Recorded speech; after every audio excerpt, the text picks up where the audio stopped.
تکبر کرنے والوں کے بارے میں آتا ہے. بچپن سے ایک حدیث آپ نے بھی سنی ہے, میں نے بھی سنی ہے. حدیث پاک کا مضمون ہے کہ جس کے دل میں رائی کے دانے کے برابر تکبر ہوگا وہ جنت میں نہیں جائے گا. رائی کا دانہ کتنا ہوتا ہے؟ اتنا سا دانہ ہوتا ہے, جیسے سونف نہیں ہوتی, اتنا. مجھے بتاؤ اتنے دانے کے مطابق تکبر ہوگا وہ جنت میں نہیں جائے گا. جس کا پورا دل ہی تکبر سے بھرا ہوگا اس کا کیا حال ہوگا؟ شیطان نے ایک ہی بار تکبر کیا نا, کہا میں اس سے بہتر ہوں, انا خیر من. اور جو روز تکبر کرتا ہے اس نے ایک بار تکبر کیا وہ برباد ہو گیا, اور جو روز تکبر کر رہا ہے اس کا کیا حال ہوگا؟ تو پلیز اپنے آپ کو اس سے دور رکھیے. اور تکبر کیا ہے؟ کسی کو اپنے سے کمتر سمجھنا. اچھا بعض اوقات جب بھی تکبر کی بات ہوتی ہے نا تو ذہن میں بات یہ آتی ہے تکبر تو پیسے والے کرتے ہیں, ہم تو غریب لوگ ہیں. نہیں, یہ بھی شیطان کا بار ہے, ہمیں علم نہیں سیکھنے دیتا. تکبر یقیناً مالدار لوگ بھی کرتے ہیں, مگر علماء نے تکبر کے 8 اسباب لکھے ہیں. ہاں, اس میں سب سے پہلا سبب پتہ ہے کیا ہے؟ وہ ہے علم. ہاں, علم بھی تکبر لاتا ہے. کیوں؟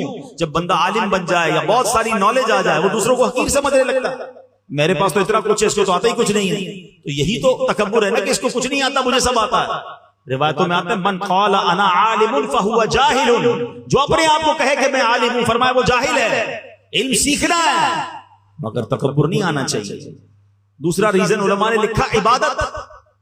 عبادت بھی تکبر لاتی ہے. ہاں, اب کوئی 5 وقت کا نمازی ہے, تہجد گزار ہے, بہت اچھی بات ہے, لیکن اگر وہ دوسروں کو سمجھ رہا ہے کہ دیکھو یار یہ تو کچھ پڑھتے ہی نہیں, میں 5 ٹائم کی نماز پڑھتا ہوں, یہ تو صرف جمعے کی نماز پڑھتا ہے, اس کو تو آتا جاتا کچھ نہیں, تو کہیں ایسا نہ ہو کہ آپ کی ساری عبادت برباد کر دی جائے. یہ بات یاد رکھیے.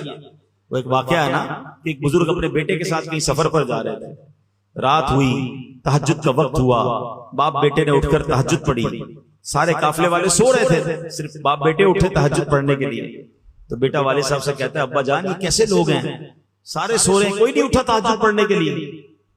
تو بیٹا والد صاحب کہتے ہیں بیٹا تو بھی سویا رہتا تو ہی ٹھیک تھا. بات بڑی پتے کی ہے. تہجد پڑھ کر اگر دوسروں کو حقیر جاننا ہے تو بہتر تھا تو بھی نہ پڑھتا تہجد.